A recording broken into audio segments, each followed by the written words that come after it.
We are now going to discuss on chapter 8. The title of chapter 8 is conjugate spaces. Actually, we have learned some properties of bounded linear operators in chapter 5.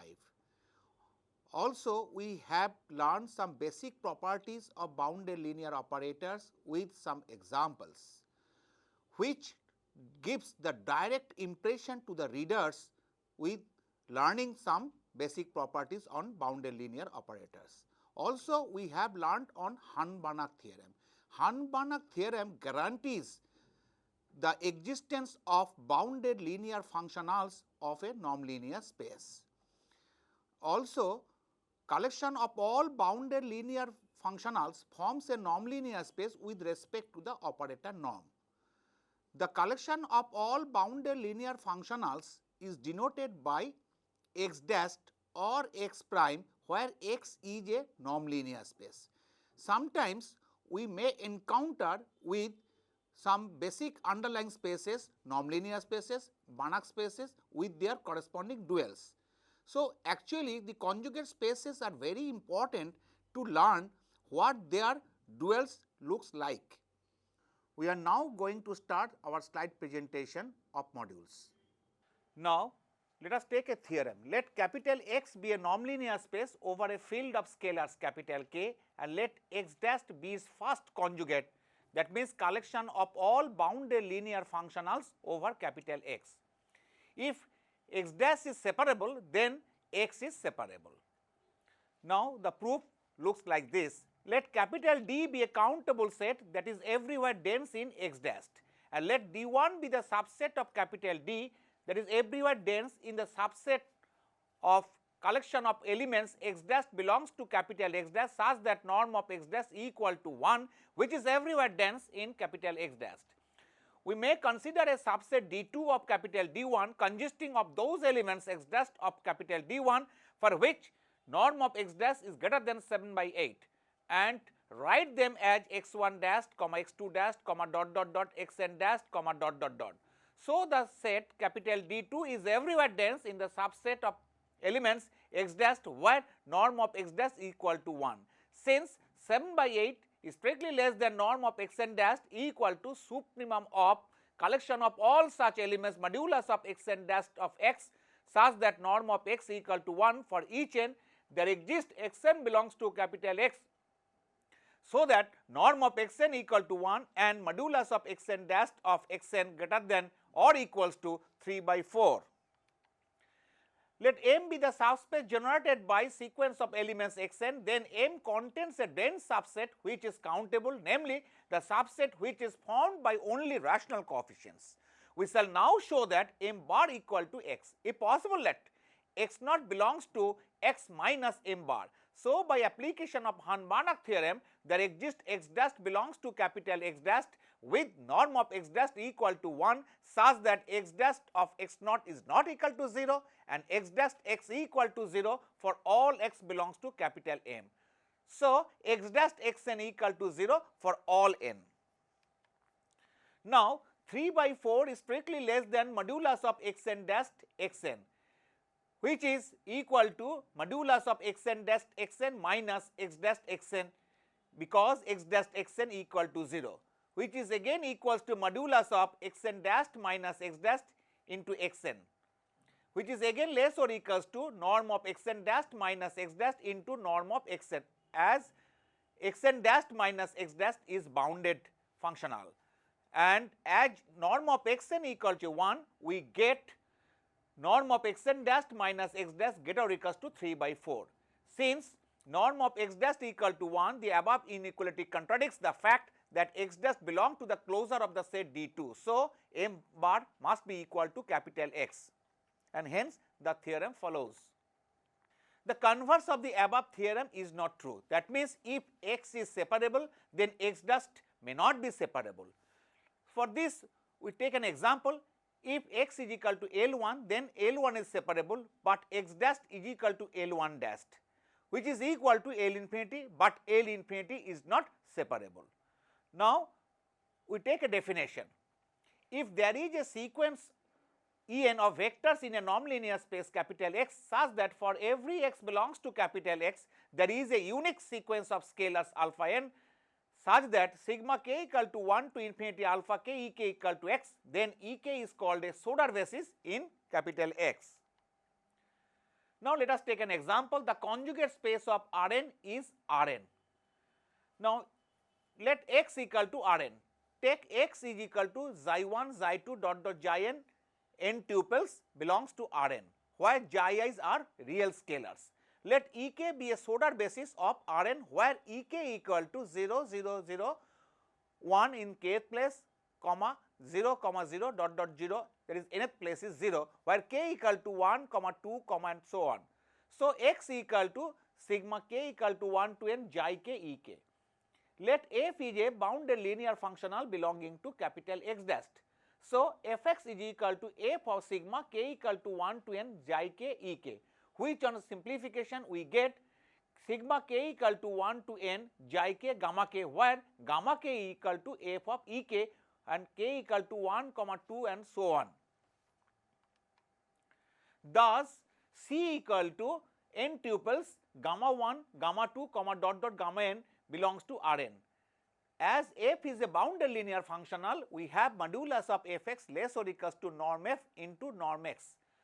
Now, modulus of fx equal to modulus of sigma k equal to 1 to n xi k gamma k, which is less or equals to sigma k equal to 1 to n modulus of xi k gamma k. By Cauchy-Schwarz inequality, we see that sigma k equal to 1 to n modulus of xi k gamma k less or equals to sigma k equal to 1 to n modulus of xi k square to the power half into sigma k equal to 1 to n modulus of gamma k square to the power half, which is equal to norm x into sigma k equal to 1 to n modulus of gamma k square. So, modulus of fx by norm of x less or equals to sigma k equal to 1 to n modulus of gamma k square to the power half. So, supremum of modulus of fx by norm of x, where x is not equal to 0 vector, is less or equals to sigma k equal to 1 to n modulus of gamma k square to the power half. This implies that norm of f less or equals to norm C, where C equal to gamma 1, gamma 2 dot dot gamma n belonging to Rn. Thus, we see that for f belonging to capital X dash, we get C equal to gamma 1, gamma 2 dot dot gamma n belonging to Rn. Conversely, let C equal to gamma 1, gamma 2 dot dot gamma n belonging to Rn. Take f from x to Rn by fx equal to sigma k equal to 1 to n xi k gamma k, where x is equal to k equal to 1 to n xi k E k is equal to n tuples xi1, xi2 dot dot xi n belonging to Rn, and E k is the Sodar basis, where E k is equal to 0, 0, 0, 1 in the kth place and dot dot dot 0 and n is the 0th place. Clearly, f is linear. Now, modulus of fx is equal to modulus of sigma k equal to 1 to n xi k gamma k, which is less or equals to sigma k equal to 1 to n modulus of xi k gamma k, and which is less or equals to sigma k equal to 1 to n modulus of xi k square to the power half into sigma k equal to 1 to n modulus of gamma k square to the power half by Cauchy-Schwarz inequality, which is equal to norm x into norm C. Thus, for C equal to gamma 1, gamma 2 dot dot gamma n belonging to Rn, we get f belongs to x dash. Now, we have fx is equal to sigma k equal to 1 to n xi k gamma k. In particular, if we take x is equal to C, so xi k must be equal to gamma k for all k equal to 1, 2 and so on. Hence, fx is equal to sigma k equal to 1 to n gamma k square. This implies modulus of fx square is equal to sigma k equal to 1 to n modulus of gamma k square. Therefore, modulus of fx divided by norm of x is equal to sigma k equal to 1 to n modulus of gamma k square divided by norm C, which is again equals to sigma k equal to 1 to n modulus of gamma k square divided by sigma k equal to 1 to n modulus of gamma k square to the power half, which is equal to sigma k equal to 1 to n modulus of gamma k square to the power half. But for x not is equal to 0, norm of f greater or equals to modulus of fx divided by norm x, which is equal to sigma k equal to 1 to n modulus of gamma k square to the power half. Thus, we see that norm of f greater or equals to norm C, hence norm of f equal to norm C.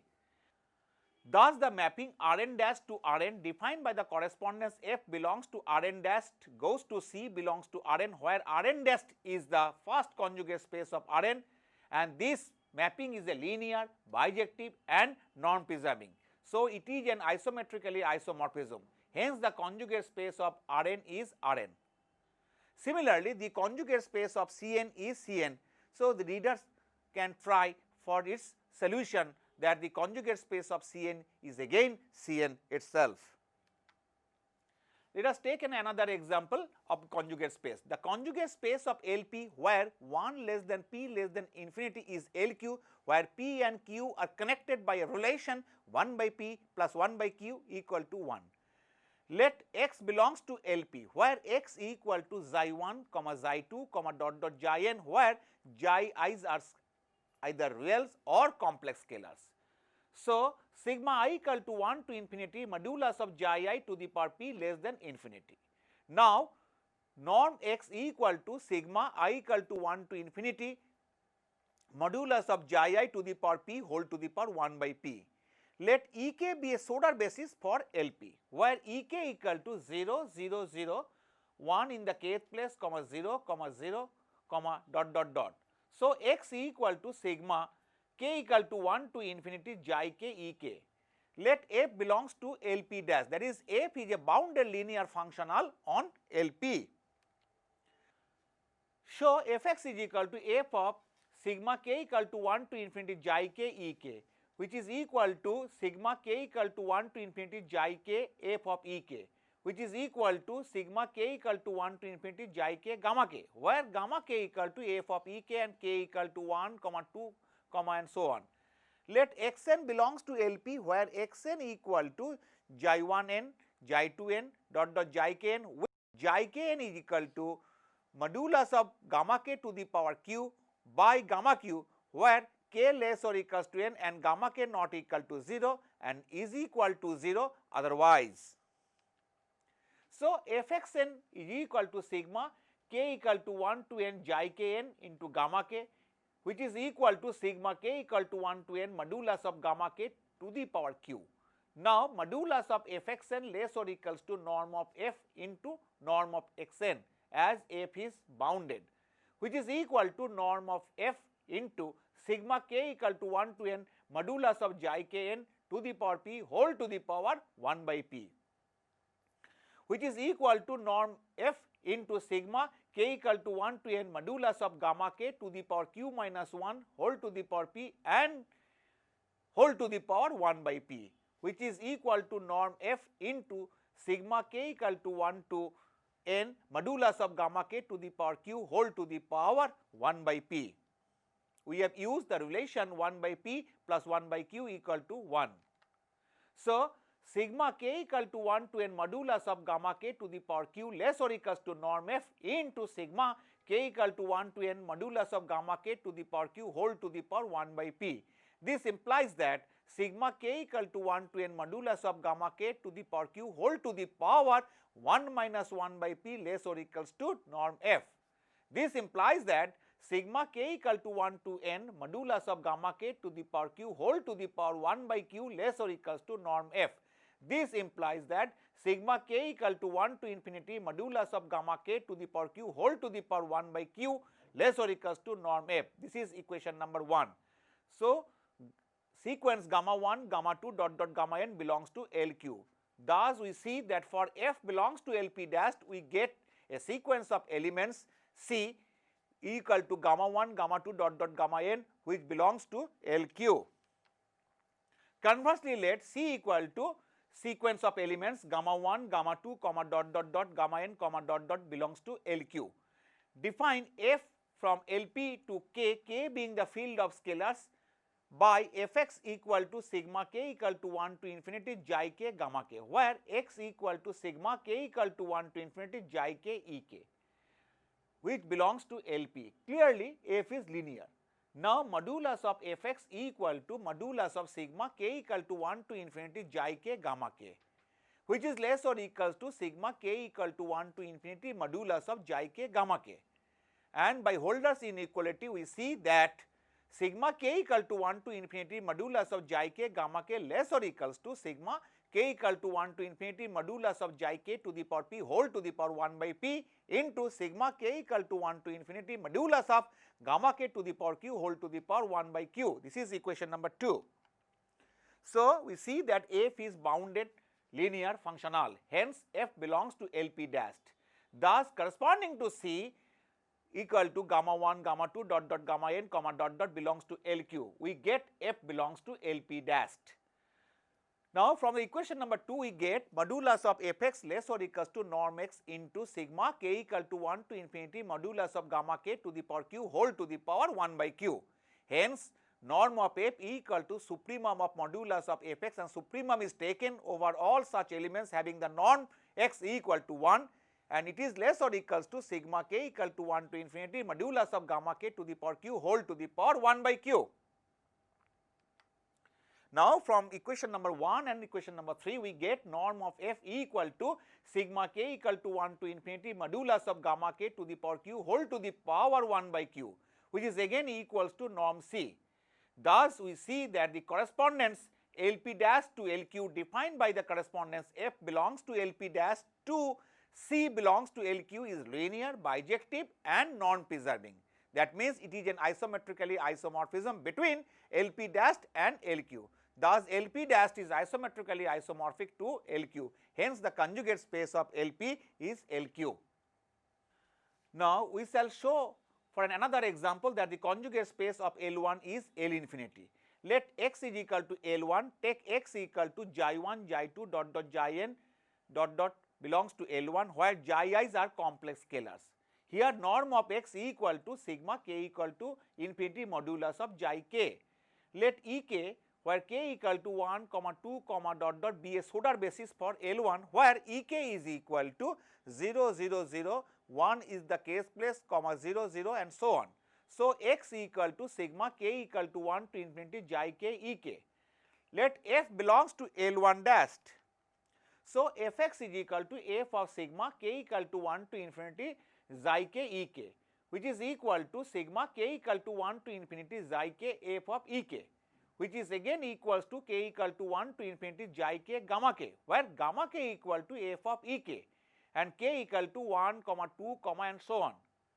Let C equal to gamma 1, dot dot dot dot gamma n, dot dot dot. Take xn is equal to xi 1n, xi 2n, dot dot dot xi kn, dot dot, where xi kn are related by this, that is xi kn equal to signum gamma k bar, where k equal to n and is equal to 0, where k not equal to n, where gamma k bar, that is k equal to 1, 2 and so on, are the conjugates of gamma k. Also, norm of xn equal to 1, so fxn equal to sigma k equal to 1 to infinity xi kn gamma k, which is equal to modulus of gamma n by the relation xi kn is equal to signum function gamma k bar, where k equal to n and is equal to 0, k not equal to n. So, modulus of fxn less or equals to norm f into norm of xn, which is again equals to norm f. Hence, modulus of gamma n less or equals to norm f. So, supremum of n modulus of gamma n less or equals to norm f. Thus, we see that C equal to sequence of scalars gamma 1, gamma 2, dot dot dot gamma n, dot dot belongs to L infinity, and hence norm C less or equals to norm f.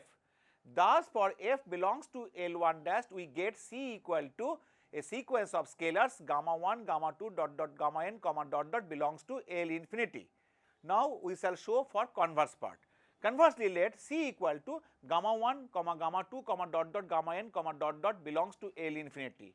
Define a function f from L1 to k, where k being the field of scalars and fx is equal to sigma k equal to 1 to infinity xi kn gamma k, where x equal to sigma k equal to 1 to infinity xi kn ek, and this belongs to L1. Clearly, f is linear.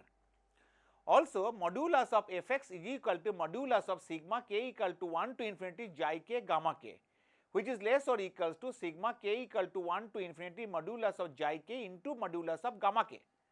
less or equals to norm C into sigma k equal to 1 to infinity modulus of xi k, which is again less or equals to norm C into norm x. This is equation number 5. So, f is bounded, that is f belongs to L1 dash. So, corresponding to C equal to gamma 1 comma gamma 2 comma dot dot gamma n comma dot dot belongs to L infinity, we get f belongs to L1 dash. From equation number 5, we see that norm of f less or equals to norm C. So, from equation number 4 and equation number 6, we see that norm C equal to norm f. Thus, the correspondence L1 dash to L infinity defined by f belongs to L1 dash to C belongs to L infinity is a linear, bijective and non-preserving. So, it is an isometrically isomorphism between L1 dash and L infinity. Thus, we see that L1 dash is isometrically isomorphic to L infinity. Hence, the conjugate space of L1 is L infinity. Similarly, we take another example that the conjugate space of C0 is L1. Let x equal to C0 and let x is equal to sequence of scalars xi1, xi2, comma dot dot xi n, where xi n goes to 0 as n tends to infinity. Now, norm x equal to supremum of modulus of xi and supremum is taken over I. Let ek where k equal to 1, 2 and so on be a Schroeder basis for C0. So, x equal to sigma k equal to 1 to infinity xi k e k. Let f belongs to C0 dash. So, fx is equal to f of sigma k equal to 1 to infinity xi k e k. This is equal to sigma k equal to 1 to infinity xi k f e k, which is equal to sigma k equal to 1 to infinity xi k gamma k, where gamma k equal to f of e k and k equal to 1 comma 2 comma and so on. Let x n equal to signum gamma 1 bar comma signum gamma 2 bar comma dot dot signum gamma n bar comma 0 comma and so on belongs to C0, where gamma k are the conjugates of gamma k, where k equal to 1 comma 2 and so on. Now, xn equal to sigma k equal to 1 to infinity signum gamma k bar e k. So, norm xn equal to 1. Now, modulus of fxn equal to modulus of f of sigma k equal to 1 to infinity signum gamma k bar e k, which is equal to sigma k equal to 1 to infinity signum gamma k bar f of e k, which is again equals to modulus of sigma k equal to 1 to infinity signum gamma k bar into gamma k is equal to signum k equal to 1 to infinity modulus of gamma k. Now, modulus of fxn less or equals to norm f into norm xn is equal to norm f.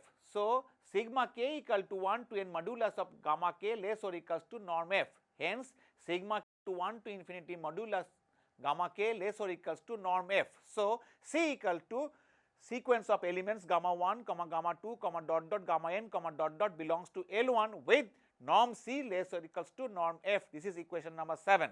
Thus, for f belongs to C0 dash, we get a sequence of elements gamma 1, gamma 2 comma dot dot gamma n comma dot dot belongs to L1, which is designated as C. Conversely, let C equal to sequence of elements gamma 1 comma gamma 2 comma dot dot gamma n comma dot dot belongs to L1.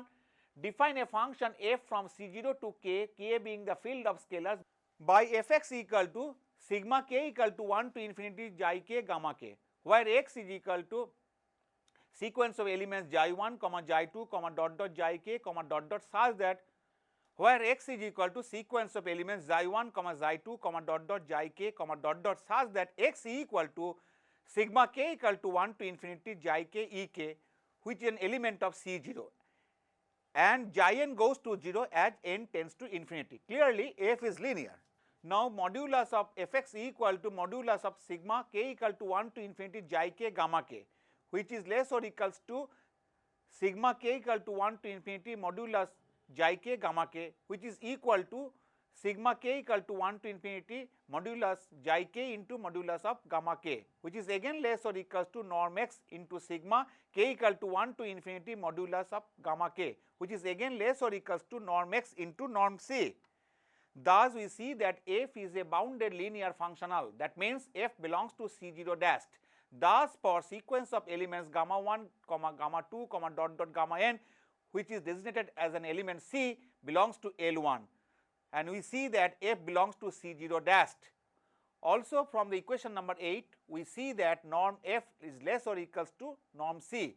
From the equation number 7 and this equation, we see that norm f equal to norm c. Thus, the correspondence from C0 dash to L1 by f belongs to C0 dash to capital C is an element of L1 is linear, bijective and non-preserving. So, it is an isometrically isomorphic.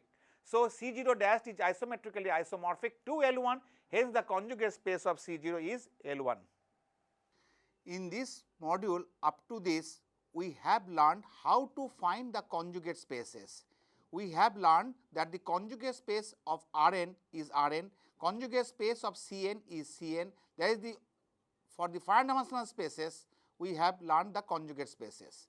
For the infinite dimensional spaces, we have learned how to find the conjugate spaces like Lp, C0, L1. Now, we shall find the conjugate spaces of collection of all continuous functions over the closed interval AB or closed interval 0, 1. We shall show that the conjugate space of C01 is functions of bounded variations. Now, we shall show by an example that the first conjugate space of C01 is the collection of all functions of bounded variations, that is BV01. So, let C01 be the Banach space of all real valued continuous functions over the closed unit interval 0, 1 with sup norm, and f belongs to C star 01, that means is the first conjugate space of C01. Then f can be represented as a Stieltjes integral like fx equal to integration 0 to 1 x3 dgt, where x taken from C01, where g is a function of bounded variation over the closed interval 0, 1 with norm of f is equal to total variation of g over 0, 1. The solution looks like this. The space C01 is a subspace of M01. M01 is consisting of all real valued bounded functions over 0, 1. Take f as a bounded linear functional over C01, and then by Harmonic theorem, f can be extended to capital F as a bounded linear functional over M01 with norm f equal to small norm f. So, let us take 0 less or equals to t less or equals to 1 and consider the function ut xi equal to 1 for 0 less or equals to xi less than t and ut xi equal to 0 for t less or equals to xi less or equals to 1. Clearly, uts are bounded functions over 0, 1. Now, let us take zt equal to f of ut xi in 0 less or equals to t less or equals to 1. We now show that g is a function of bounded variation in 0, 1. So, for this let us take a partition t0 equal to 0 less than t1 less than t2 less than less than tn minus 1 less than tn equal to 1 of 0, 1. Put epsilon I equal to signum of zti minus zti minus 1. Then the sum sigma I equal to 1 to n modulus of gti minus gti minus 1 is equal to sigma I equal to 1 to n epsilon I into gti minus gti minus 1, which is again equal to sigma I equal to 1 to n epsilon I into f of uti minus f of uti minus 1. So, therefore, sigma I equal to 1 to n modulus of gti minus gti minus 1 is again less or equals to norm of f into sigma I equal to 1 to n epsilon I into uti minus uti minus 1, which is less or equals to norm f, because norm f equal to small norm f by Harmonic theorem, and norm of sigma I equal to 1 to n epsilon I into uti minus 1, which is equal to 1. Thus, we see that sigma I equal to 1 to n modulus of gti minus gti minus 1 less or equals to norm f. The right hand side being independent of choice of the partition t0, t1 tn of 0, 1, we shall now show that g is a function of bounded variation of 0, 1.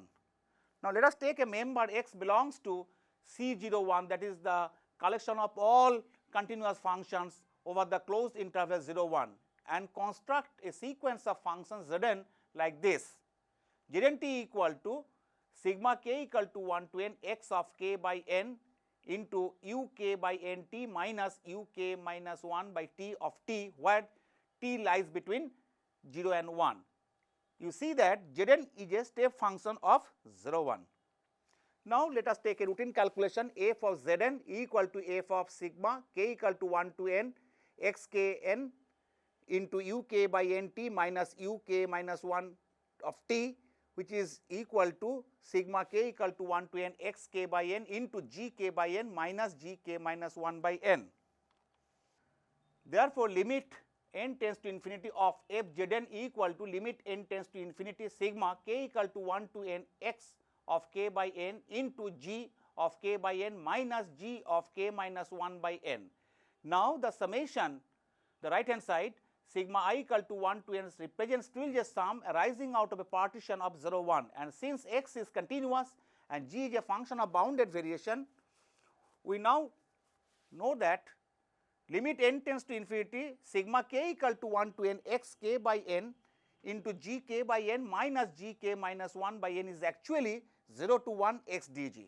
So, limit n tends to infinity of f Zn equal to integration 0 to 1 x dg, which is equal to 0 to 1 x t dgt. On the other hand, looking on the left hand side in the earlier slide, we find as n tends to infinity, sequence Zn t converges uniformly to x t in 0, 1. So, norm of Zn minus x tends to 0 as n tends to infinity. By continuity of f, we conclude that limit n tends to infinity f Zn equal to f x. Hence, we obtain f x equal to integration 0 to 1 x t dgt. Since f is an extension of small f from C01 to M01, there is the collection of all bounded functions over the closed interval 0, 1. We have for x belongs to C01, we see that f is identical to small f, and from the above we write f x equal to, that is small f x equal to integration 0 to 1 x t dgt, and this is the representative formula for f as a Stieltjes integral. Finally, we have to determine the norm f. By the earlier equation number 10, we see that sigma k equal to 1 to n modulus of gti minus gti minus 1 is less or equals to norm f. Since the right hand side does not change, by changing the partition 0, 1, we conclude that supremum of sigma modulus of gti minus gti minus 1, and supremum is taken over all such partitions over 0, 1, which is less or equals to small norm f. That means total variation of g over 0, 1 is less or equals to norm f, and this is equation number 11. So, again from f x equal to integration 0 to 1 x t dgt, we find that modulus of f x equal to modulus of integration x t dgt, which is again less or equals to sup of modulus of x t, and supremum is taken over the closed interval 0, 1 and into total variation of g over 0, 1, which is again equals to norm x into total variation of g over 0, 1, and this gives norm f less or equals to total variation of g over 0, 1. So, by the earlier equation 11 and 12, we see that norm f equal to total variation of g over 0, 1. Hence, the conjugate space of C01 is the collection of all functions of bounded variations over 0, 1. Up to this, in this module 1 of chapter 8, we have learned how to find out the conjugate spaces. We have found out the conjugate spaces of Farad dimensional spaces like Rn and Cn. Also, we have found the conjugate spaces of infinite dimensional spaces like Lp, C0, L1, and right now we have been able to show the conjugate spaces of C01, that is the collection of all continuous functions over the closed interval 0, 1. With this, we now come to an end of this module 1 of chapter 8.